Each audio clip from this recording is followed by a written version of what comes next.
Bueno, muchas gracias, Nora. Gracias a todas, a todos, a todes. Realmente creo que está siendo un diálogo, un segundo diálogo muy potente, con intervenciones muy relevantes y muy profundas que apuntan justamente al corazón de lo que significa hoy un claxo feminista, de lo que significa hoy el feminismo como una forma de pensamiento, el feminismo como constitutivo del pensamiento crítico como una forma de pensar, de actuar, y el feminismo o los feminismos en plural, como hoy denominamos a este segundo diálogo, también sin duda como constitutivo de la propia red Claxon. Esta declaración feminista que salió con motivo del 8M y que seguramente circuló, podemos colocarla en el chat si alguien no la tiene, no la vio. Ahí, entre otras cosas muy relevantes, entre otros elementos muy relevantes que se planteaban, se iba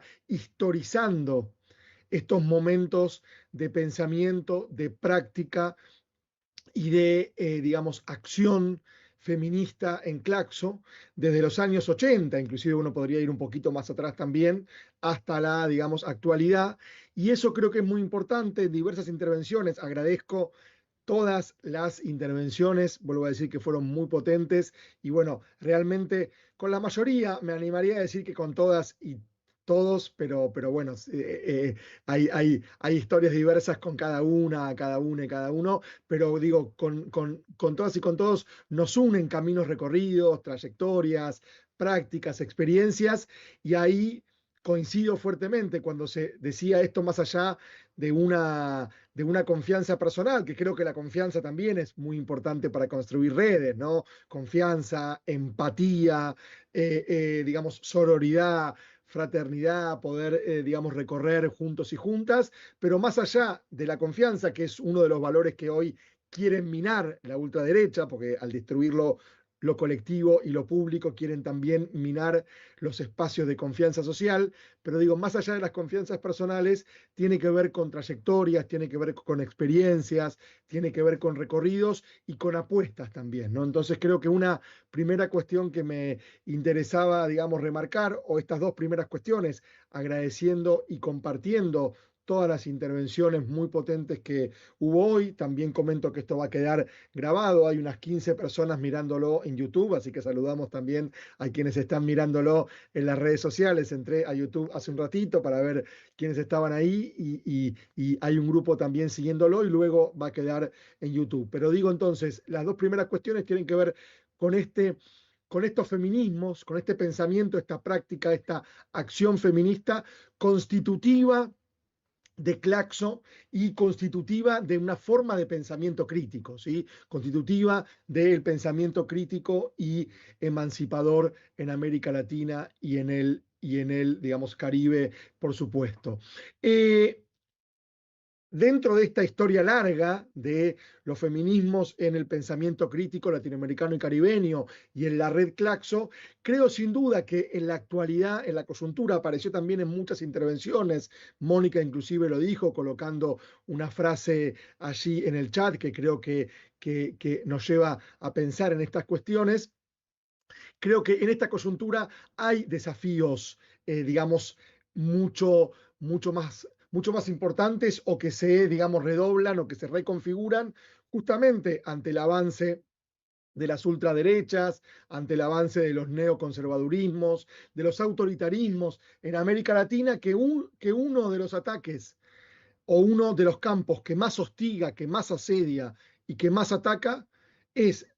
el pensamiento feminista, los feminismos, las disidencias, las diversidades. Coincido que dentro de estas subalternizaciones, estas opresiones y estas desigualdades crecientes y multidimensionales, sin duda que se colocan también a las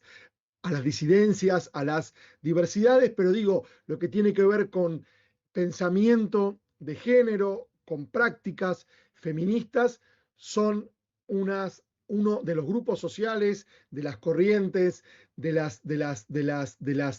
prácticas más asediadas, más hostigadas y más atacadas dentro del campo académico, pero también dentro del movimiento social, dentro de los territorios, también por el chat decían, bueno, vamos a hablar también de las mujeres rurales, o vamos a hablar de lo que sucede, digamos, en el campo, vamos a hablar de lo que sucede con las defensoras ambientales, que en muchos países centroamericanos, pero también en Colombia, pero también en Perú, pero también en Ecuador, pero también en Brasil, son asesinadas en sus territorios. Y aquí entonces aparecía en algunas intervenciones cuerpos y territorios también como objeto de esa violencia dominante, de esa violencia patriarcal que domina en nuestras sociedades, pero decía entonces que esta coyuntura de asedio, hostigamiento, ataque, que no se da solo en países con gobiernos ultraderechistas, en algunos casos neofascistas o neoconservadores, como puede ser Argentina, lamentablemente con Milei, como puede ser El Salvador con Bukele, como pudo haber sido Bolsonaro, que todavía persisten en muchas de las políticas en los estados brasileños, y otros gobiernos con sesgos autoritarios o con fuertes componentes autoritarios que también están en otros países latinoamericanos y caribeños y que también hay que poder decirlos y hay que poder dar lugar a esos análisis desafiantes que creo que también nos debemos en el pensamiento crítico, emancipador y feminista en América Latina. Decía, abre desafíos para resistir a los ataques, pero también para poder visibilizar agendas pendientes, ¿no? Creo que también es un momento de poder pensar esas agendas pendientes desde el pensamiento, desde la producción de, digamos, conocimiento, de la práctica social, desde el activismo, de los territorios y las comunidades, desde los haceres y los sentires, y creo que eso es importante también poder hoy, digamos, visibilizarlo. Algo que quería también mencionar cuando hablamos o cuando elegimos o eligieron, y yo asentí, porque bueno, ahora hablo, digamos, al final y también muchas veces coincidiendo con lo que la propia Natalia Quiroga decía, yo acompaño decisiones colectivas y a veces pongo una opinión o intento justamente articularlas o dinamizarlas o promoverlas, pero hay una apuesta a lo colectivo fuerte, que la apuesta a lo colectivo también es una apuesta feminista, porque por allá se dijo que un claxo más entramado, un claxo horizontal, un claxo participativo, colaborativo, un claxo que tiene que ver con esta capilaridad, también es un claxo mucho más feminista y tiene que ver también con los desafíos, creo que Magdalena planteaba, ¿no? Bueno, que digamos, hasta dónde se logró un claxo transversalmente feminista, y yo creo que es un desafío que continúa inconcluso. Y ahí, perdón si soy lo antielectoral, pero tampoco lo vamos a lograr totalmente en 3 años. Vamos a seguir profundizando, vamos a seguir trabajando, pero es una agenda y es un desafío que nos va a seguir interpelando en los próximos años, porque si realmente queremos un claxo transversalmente feminista, interpeladormente, si existe esa palabra feminista, críticamente feminista, o feministas y abierto a las diversidades y las disidencias, también es un claxo que se interpela a sí mismo y que sigue buscando esos espacios que todavía falta por transformar, esas prácticas que todavía falta por reconfigurar o por repensar y esas emergencias a las que hay que seguir dando lugar, persistiendo en las prácticas que fueron potentes en estos años, pero también dando lugar a las innovaciones y las emergencias. Y entonces decía, y quiero ser lo más breve posible, pero que cuando se hablaba de estos feminismos en plural, aquí también aparecieron estos cuerpos racializados, estos feminismos negros, estas mujeres rurales, yo ya lo mencioné, estas defensoras ambientales, las mujeres indígenas, las disidencias también indígenas, rurales y negras, las disidencias racializadas también, muchas veces de jóvenes urbanos, jóvenes mujeres, jóvenes varones, cis o no cis,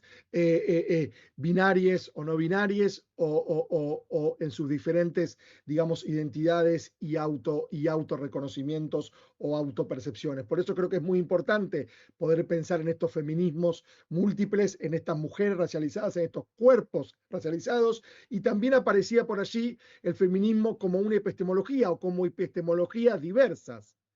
lo colocó fuertemente Ana Silvia, pero también apareció en Xochitl, en varias intervenciones, aparecía estas epistemologías, el feminismo como una epistemología crítica, sin duda como una epistemología feminista, aunque suene tautológico,